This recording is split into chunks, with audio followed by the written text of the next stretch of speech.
கிமு 3000 ஆண்டுகளுக்கு முன்பிருந்தே சேரர்கள் வரிசையாக சுமேரியர்கள், எகிப்தியர்கள், கிரேக்கர்கள், ரோமர்கள், அரேபியர்கள் ஆகியோர்களுடன் வர்த்தகத்தில் ஈடுபட்டிருந்தனர்.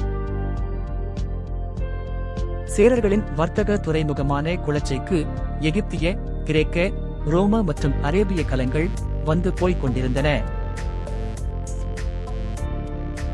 அக்கலங்களில் வரும் யவன வர்த்தகர்கள், மாலுமிகள், பிரபுக்கள் மற்றும் அரச குடும்பத்தினரை தங்க வைப்பதற்காக சேரர்களின் கோநகர் வஞ்சியின் துறைமுக பட்டணமான குளச்சைக்கு அருகில் ஒரு இடம் தேவைப்பட்டது. அதற்காக வணிக சாத்தன்களுக்கான ஊராகிய சாத்தன் கரைக்கு அருகில் மேற்காக இயற்கை எழில் கொஞ்சம் ஒரு அழகிய இடத்தை தேர்வு செய்தார்கள் சேரர்கள். அங்கு ஒரு ஊரை உருவாக்கி அயல் நாட்டினர் தங்குவதற்கான அறைகள் கொண்டு அந்த ஊரை பத்தரை என்று அழைத்தார்கள் சேரர்கள். காலங்கள் பல கடந்து அந்த ஊர் அழிந்து போயிருந்தாலும் அந்த ஊரின் பெயர் இன்றும் நிலைத்திருக்கிறது.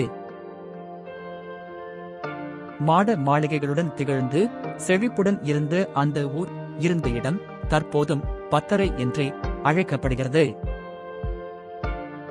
இங்கு ஒக்கூர் மாசாத்தனாரும் அவர் மனைவி மாசாத்தியாரும் கட்டிய சிவன் கோவில் ஒன்று உள்ளது.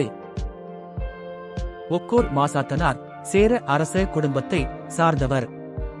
இவர் கள்ளியங்காட்டு போரில் உயிர் துறந்த பாண்டிய பேரரசன் ஒல்லையூர் தந்த போத பாண்டியனால் பாடப்பட்ட நண்பன் கேளீர் என்ற புறநானூற்று 71 பாடலில் பாடப்பட்ட அந்துவன் சாத்தன் ஆவார். இவர் மனைவி ஒக்கூர் மாசாத்தியார் சேரன் செங்குட்டுவனின் இரத்த உறவினர்.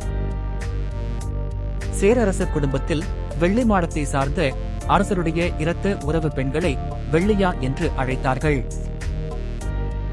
ஒக்கூர் மாசாத்தியாருக்கு திருமண உரிமையாக அளிக்கப்பட்ட ஊர் வெள்ளியாகுளம் என்று இன்றும் இருக்கிறது. ஒக்கூர் மாசாத்தனாரும் மாசாத்தியாரும் அரசகுல வணிக சாத்தன்கள் மட்டுமல்லாமல் சங்ககால புலவர்களுமாகவும் இருந்தார்கள் என்பதே சிறப்பு.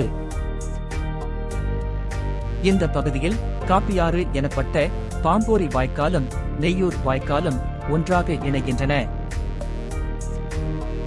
இதனை ஈர்மணர் காட்டாறு வருவோம் என்ற ஒக்கூர் மாசாத்தனாரின் குறுந்தொகை 275வது பாடல் வரிகளால் அறியலாம்.